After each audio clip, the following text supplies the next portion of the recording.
Et si le simple fait d'attendre quelque chose de positif d'une personne augmentait réellement ses chances de réussir? Alors c'est ce que montre l'effet Pygmalion et ça peut vraiment transformer votre groupe. Je suis Jean-Michel Cornu, spécialiste de la coopération et de l'intelligence collective. Et aujourd'hui, dans notre série des biais et des groupes, eh bien, on va parler de l'effet Pygmalion et de vos attentes qui changent tout. Alors, c'est quoi l'effet Pygmalion? Eh bien, tout d'abord, c'est parti d'une expérience de Rosenthal, Jacobson. Donc, ces deux chercheurs, en 1968, eh bien, ils se sont amusés à mesurer le QI d'un certain nombre d'élèves. Et après, eh bien, ils ont jeté ces informations-là, mais en cachette, et ils ont donné aux professeurs eh bien, des informations en disant bah, tel élève a un potentiel exceptionnel, mais tout à fait au hasard, juste pour voir un peu ce que ça donnait. Alors, évidemment, les professeurs étaient influencés par ça, et donc, on s'est rendu compte, après, eh bien, ils ont fait repasser des tests de QI, et là, eh bien, ils se sont rendus compte que, eh bien, effectivement, les élèves qui avaient été crus comme avec plus de potentiel par les professeurs, eh bien, réussissaient beaucoup mieux, et même réussissaient les tests de QI avec beaucoup plus de points de QI. Alors, du coup, eh bien, ça montre que nos attentes, elles influencent les comportements des autres. D'ailleurs, au passage, pourquoi Pygmalion? Pygmalion, c'était un sculpteur grec, et il avait fait une statue magnifique d'une femme, et il était tombé amoureux de sa statue.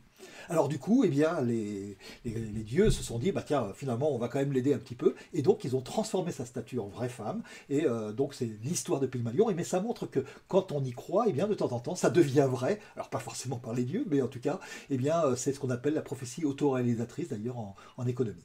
Alors du coup, eh bien, ça fait quoi? Eh bien, ça peut motiver, mais ça peut aussi démotiver, hein, c'est-à-dire que ça marche dans les deux sens. Alors avant de voir comment vous allez mettre en place tout ça, on va essayer de regarder évidemment pour éviter que ça démotive, on va faire plutôt en sorte que ça motive. Et pour ça, eh bien, c'est attention de ne pas donner comme des attentes trop élevées. C'est-à-dire que si vous attendez, vous dites vraiment à quelqu'un, ça y est, tu vas réussir tout ce que tu veux là-dedans, alors qu'il n'était vraiment pas prêt, eh bien, ça risque de lui faire être une trop grosse pression et il ne va pas y arriver. Et puis pareil, si vous mettez une attente trop faible, eh ben, finalement, ça va démotiver parce que c'est pas assez. Et donc, c'est ce qu'on appelle l'effet golem. C'est un peu l'inverse de l'effet Pygmalion. C'est-à-dire que finalement, eh ben, bon, on n'est pas vraiment stimulé.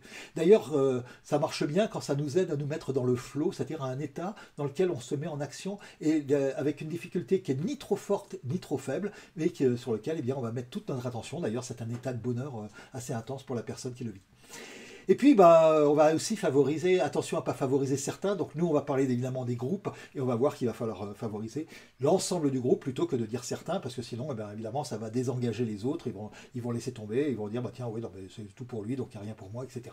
Donc, attention à ces petites choses-là, mais avec ça, eh bien, on va pouvoir effectivement faire un véritable cercle vertueux extrêmement important en montrant les attentes que l'on peut avoir du groupe, à condition qu'elles ne soient pas trop fortes.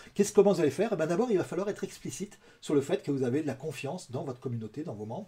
Si vous n'avez pas cette confiance-là, bah, trahissez pas, bien sûr, mais ça veut dire que vous n'avez pas encore vécu vraiment la force de l'intelligence collective et des groupes. Non, vraiment, je peux vous dire que vous pouvez avoir confiance dans le groupe, c'est-à-dire que si vous l'organisez bien, eh bien, vous allez avoir des très bonnes idées, des très bonnes choses, et vous allez avoir des très belles actions qui vont être faites collectivement, à condition évidemment de pouvoir non seulement avoir le groupe bien organisé, mais aussi eh bien, de montrer votre confiance de façon explicite. Et puis, bah, mettez en valeur plutôt les efforts. Hein.